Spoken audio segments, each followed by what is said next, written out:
प्रयत्न केला नाही, त्यांनी करू द्या ना, आमची केस खोटी आहे, फायर खोटा आहे, फायर आहे. तुमचा अर्ज आहे. अर्ज नाही हा अर्ज नाही. आम्हाला एफआयआर तरी द्या, नाही तर मी खोटा एफआयआर करतो म्हणून माझ्यावर कारवाई करू. सरकारी कामात अडथळा म्हणून करा. चला आपण सीआयडीला भेटू द्या त्यांच्या इन्व्हेस्टिगेशन. साहेब एक महिना झाला, एक स्टेटमेंट पोलीस साहेब एक महिना झाला, एक स्टेटमेंट तरी आले सीआयडीचं. बरं आम्हाला सांगा, सीआयडी तुम्हाला माहित नसेल कोणाला बोलवलं सीआयडी नाही. त्याचा रोहित सिंग अमेरिकेत जाऊन आला, तो दिल्लीत येऊन बसला, सीआयडी त्याला अजून नाही बोलवलं. विके सिंग जो मालक आहे त्याला अजूनपर्यंत बोलवलं नाही. त्याच्याजवळ मेंटेनन्स करणारा महाराष्ट्रात बसणारा जो त्यांचा माणूस आहे त्यालाही अजून बोलवलं नाही. सीसीटीव्ही बद्दल फक्त इथले गोळा केले त्यांनी आम्हाला कळालं.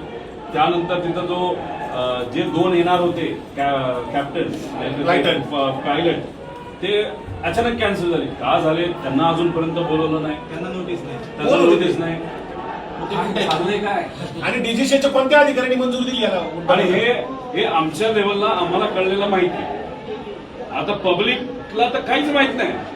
लोकांना माहित नाही. आम्ही घरचे असू, हे 8 तास बसतात. अधिकारी गव्हर्नमेंट प्रेझेंटेशन दिल्लीत दाखवले, मुंबईत दाखवले, ते मोगम नाही साहेब. आणि ठीक आहे मी प्रेझेंटेशन केलं, चुका केल्या मला काउंटर पण केलं. बारामतीमध्ये पोलीस जर आम्हाला साहेब आमचा एफआयआर घ्या, सीआयडीला द्या ना. तुमच्यावर काय करस्पॉन्डन्स झाला का सर सीआयडीचा? मी देशाच्या मिनिस्टर साहेबांच्या ऑफिसला पाठवले, डीजीसीला पाठवले.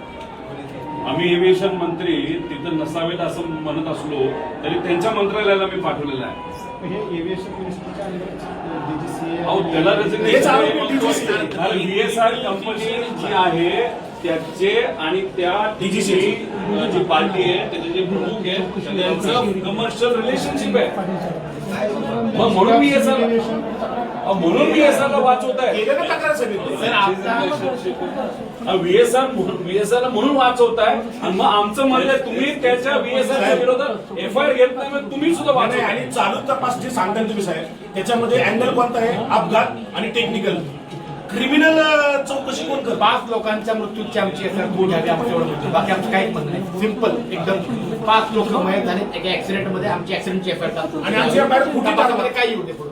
नाही तर सीआयडीकडे वर्ग करा.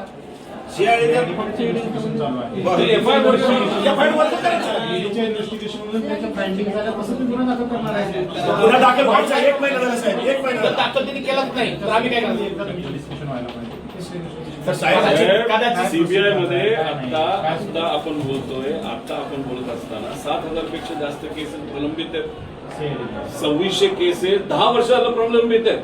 दादाला न्याय दिला 10 वर्ष थांबू का? आणि